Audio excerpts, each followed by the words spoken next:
Film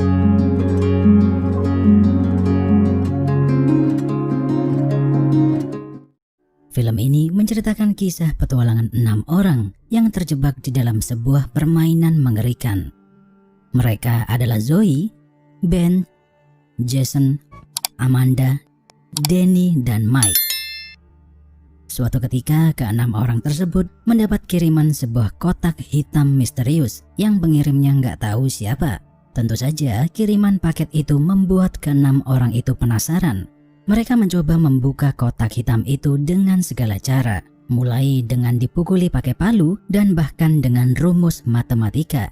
Setelah terbuka, tiba-tiba sebuah potongan kertas muncul dari dalam kotak itu. Di situ tertulis kalau ini adalah sebuah undangan untuk mengikuti permainan escape room atau melarikan diri dari ruangan, dan pemenangnya bakal mendapat hadiah $10.000 atau sekitar 140 juta rupiah. Karena tergiur dengan hadiahnya, tanpa pikir panjang ke-6 orang itu menuju ke lokasi gedung permainan. Sebelum masuk, satu persatu dari mereka diminta untuk menunjukkan kartu identitas dan meninggalkan barang bawaan seperti HP dan lain-lain. Setelah semuanya berkumpul, mereka ngobrol satu sama lain dan berkenalan. Namun, karena Ben merasa bosan dengan obrolan kelima orang lainnya, dia memutuskan untuk keluar karena pengen ngerokok. Smoke a cigarette. Tapi pas mencoba buka pintu, gagang pintunya tiba-tiba copot, dan setelah dilihat-lihat ada sebuah alat putaran yang mirip kayak pengatur suhu panas di oven. Di momen inilah mereka semua menyadari kalau permainan sudah dimulai. It's starting right now? Yes! Oh! Jadi tanpa membuang waktu, ke-6 peserta mulai mencari petunjuk di dalam ruangan tersebut. Mereka mengacak-acak ruangan itu, dan Mike gak sengaja menemukan sebuah obeng di dalam sebuah buku yang berjudul 451 Fahrenheit. Melihat judul buku itu, Zoe mengira kalau angka tersebut adalah sebuah password.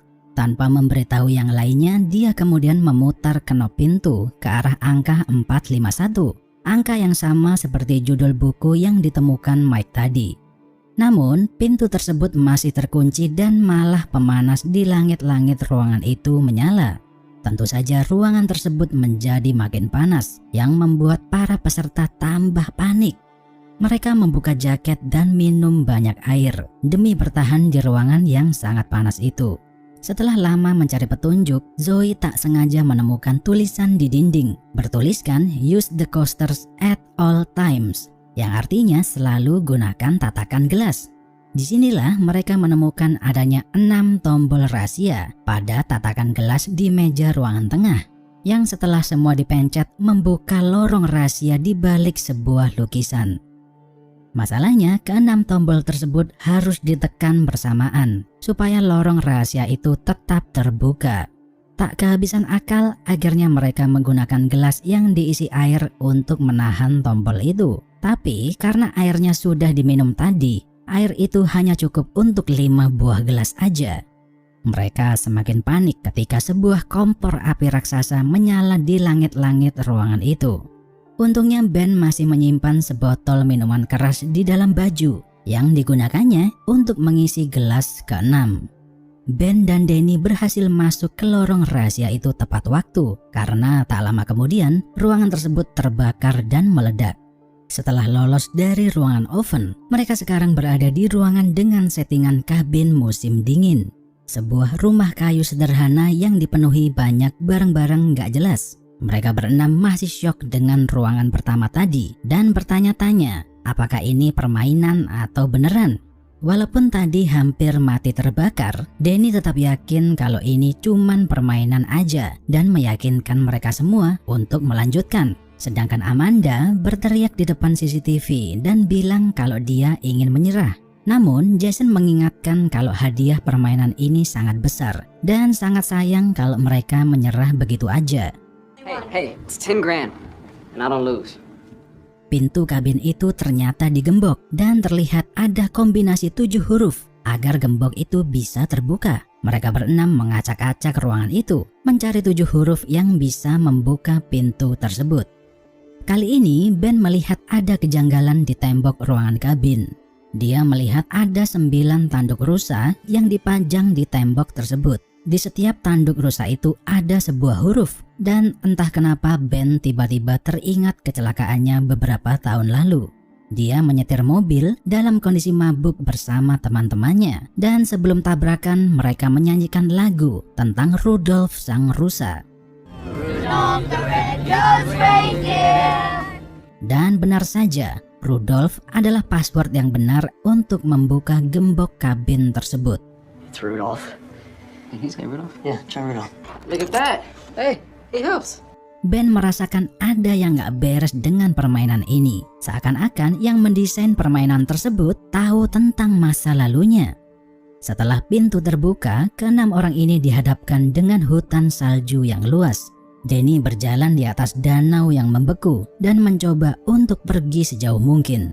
Namun, hutan ini hanyalah papan monitor yang mengelilingi ruangan tersebut. Kepalanya terbentur dan dia pun terjatuh, yang menyebabkan danau itu sedikit retak. Whoa! Guys, Danny meremehkan dan berkata kalau danau ini nggak bakal hancur karena hanya danau bohongan. Tak lama kemudian ada 2 buah jendela yang terbuka dan menyemburkan hawa dingin ke ruangan itu yang membuat temperatur turun secara drastis. Pintu kabin tertutup secara otomatis dan mereka pun harus kedinginan di luar karena jaketnya tertinggal di ruangan pertama tadi. Insting bertahan mulai muncul. Secepat mungkin mereka mencari petunjuk agar bisa keluar dari ruangan yang dingin itu. Zoe menemukan magnet di dalam boneka beruang. Jason menemukan sebuah pintu besi di ujung ruangan tersebut. Sedangkan Mike menemukan alat pancing di atas pohon. Dan Ben gak sengaja menemukan sebuah lubang di atas permukaan danau yang membeku. Mereka memasang magnet yang ditemukan Zoe di alat pancing milik Mike dan berhasil menarik sebuah balok es yang di dalamnya terdapat sebuah kunci. Danny berniat meminjam korek api milik Ben untuk membuat api unggun. Ben melempar korek itu ke tengah danau dan ketika mau diambil, Danny nggak sengaja terperosok masuk ke dalam danau yang airnya sangat dingin. Thanks a lot. Kelima orang lainnya panik dan berusaha menyelamatkan Danny. Namun karena arus bawah air yang kencang, Danny tenggelam dan tewas begitu saja. Di momen inilah mereka semua menyadari kalau ini bukan hanya permainan, tapi ada orang gila di luar sana yang sengaja membunuh mereka satu persatu untuk hiburan. Mereka tak punya pilihan selain harus menemukan cara untuk bisa keluar dari situ. Akhirnya mereka menggunakan panas tubuh dan meletakkan tangan secara bergantian di atas balok es yang ada kuncinya tadi. Setelah berjam-jam kedinginan dan tangan sampai mati rasa, akhirnya balok es itu meleleh dan Jason menggunakan kunci tersebut untuk membuka pintu yang ditemukannya tadi. Sebuah pintu terbuka dan nampaknya juga memecahkan danau es itu. Mereka berlima semua berlari dan berhasil menyelamatkan diri dengan masuk ke ruangan permainan berikutnya.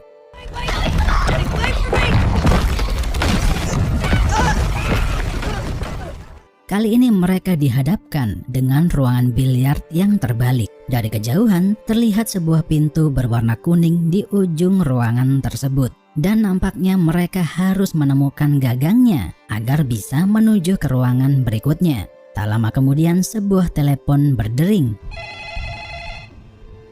Dan Mike pun mengangkatnya. Namun yang terdengar hanya sebuah musik yang suaranya sangat kencang. Sesudah musik itu berbunyi, lantai ruangan biliar itu copot sebagian. Untungnya Ben berhasil menarik Mike agar tidak terjatuh.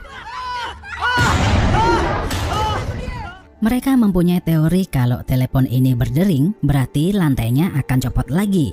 Amanda kemudian memanjat naik ke atas meja bar dan menemukan sebuah brankas yang lagi-lagi dilindungi oleh kode password. Telepon itu berdering untuk kedua kalinya dan seketika itu juga lantai di bawah Jason terlepas dan hampir menjatuhkannya. Zoe melihat ada sebuah puzzle di dinding dan berpikir mungkin ini adalah kode password yang bisa membuka brankas yang ditemukan Amanda tadi. Puzzle itu ternyata menunjukkan kumpulan warna bola biliar. Warna kuning berarti bola 9, hitam berarti bola 8, dan biru adalah bola 10. Tapi setelah kode 9810 dimasukkan ternyata salah. Nah, Zoe kemudian menyadari kalau ruangan ini terbalik. Jadi bisa saja kalau kodenya juga terbalik. The room is upside down, so the code might be 2. Yeah. Akhirnya Amanda memasukkan kode 0189 dan ternyata kodenya benar. Setelah dibuka, brankas tersebut berisi sebuah gagang pintu untuk membuka pintu ke ruangan berikutnya. Keempat orang berhasil sampai di depan pintu kuning. Namun Amanda tertinggal dan dia nggak sengaja menjatuhkan gagang pintunya ke lantai. Dengan nekat, dia kemudian mengambilnya kembali. Tapi teleponnya tiba-tiba berdering dan menjatuhkan lantai tersebut. Untungnya Amanda berhasil melempar gagang pintu itu terlebih dulu ke arah Jason sebelum terjatuh dan tewas seketika. Di level berikutnya, mereka dihadapkan dengan ruangan yang terlihat seperti rumah sakit. Keempat orang itu terlihat sangat terkejut melihat settingan ruangan tersebut yang mirip banget dengan kamar rumah sakit di mana mereka pernah dirawat dulu. This is my bed. This is my room. Exactly the same. Me too. Ternyata mereka semua ini memiliki kesamaan, yaitu hanya orang yang satu-satunya selamat dari sebuah kecelakaan. Ben pernah mengalami kecelakaan dengan teman-temannya dan hanya dia yang selamat. Zoe, pesawat yang dinaikinya terjatuh dan hanya dia yang selamat. Jason, kapalnya tenggelam di tengah laut dan hanya dia yang selamat. Sedangkan Mike mengalami kecelakaan di dalam tambang dan tentu saja cuman dia yang selamat. Zoe mempunyai teori kalau siapapun yang menciptakan permainan ini sengaja mengumpulkan orang-orang beruntung untuk adu nasib dan melihat siapakah nanti yang jadi pemenang. TV di ruangan itu tiba-tiba menyala dan memperlihatkan video tentang operasi jantung dan muncul timer mundur dengan waktu 5 menit. Mike menemukan foto ronsen tangan yang ternyata kalau diperhatikan adalah bahasa isyarat huruf EKG. Jadi mereka buru-buru mencari mesin EKG di ruangan itu karena berpikir itu adalah kunci untuk membuka pintu keluar. Masalahnya mereka nggak tahu harus ngapain dengan mesin ini. Jason berpikir mungkin salah satu dari peserta harus meninggikan detak jantungnya. Jadi dia menumbalkan Mike dengan menggunakan alat defibrillator sampai kejang-kejang dan membuat detak jantungnya lebih dari 200. Namun timernya masih belum berhenti.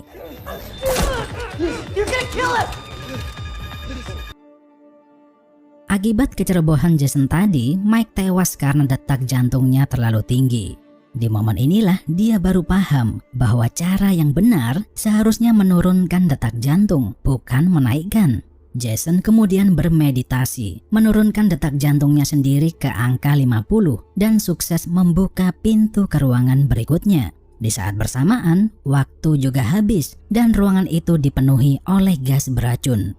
Ben dan Jason pergi duluan ke level berikutnya, meninggalkan Zoe yang tak sadarkan diri karena menghirup gas beracun yang tersebar di ruangan tersebut.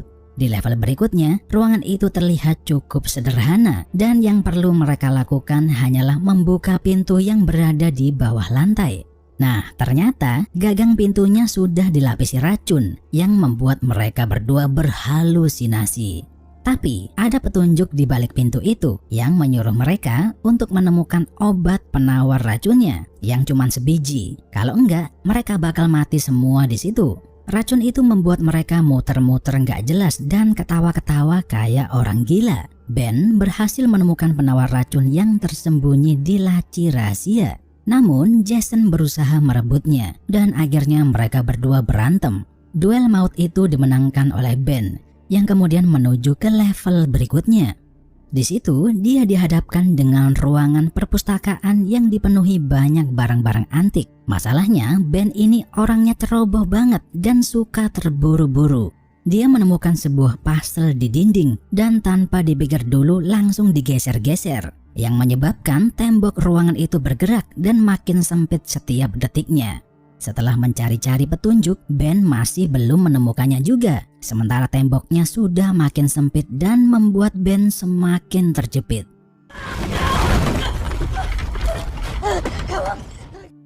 Namun, dia nggak kehabisan akal. Ben nekat bersembunyi di dalam perapian yang apinya sedang menyala. Dan setelah temboknya tertutup rapat, dia punya kesempatan untuk melarikan diri dari ruangan itu.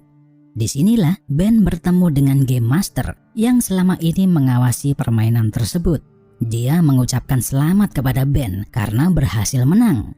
Ternyata permainan gila ini disiarkan ke seluruh dunia dan ditonton oleh orang-orang kaya dan orang-orang berkuasa dari semua negara. Namun, sang Game Master berusaha membunuh Ben karena permainan ini didesain agar semua pesertanya harus mati. Untungnya Zoe tiba-tiba muncul dari belakang dan menembak sang Game Master. Ternyata dia selamat dari ruangan gas beracun karena diam-diam menemukan dan menggunakan masker oksigen, kemudian pura-pura mati. Dan ketika panitia masuk untuk membersihkan ruangan itu, Zoe menghajar mereka semua lalu melarikan diri. Akhirnya Ben dan Zoe lah yang selamat dari permainan gila tersebut. Polisi berusaha mencari tahu kejadian yang sebenarnya. Namun ketika gedung tempat permainan itu digerebek, bangunan tersebut sudah bersih dan tanpa jejak sedikit pun. 6 bulan kemudian mereka berdua reunian. Di momen inilah Zoe menunjukkan hasil penelitiannya kepada Ben. Dia berkata kalau permainan tersebut diciptakan oleh organisasi yang sangat besar dan punya banyak duit.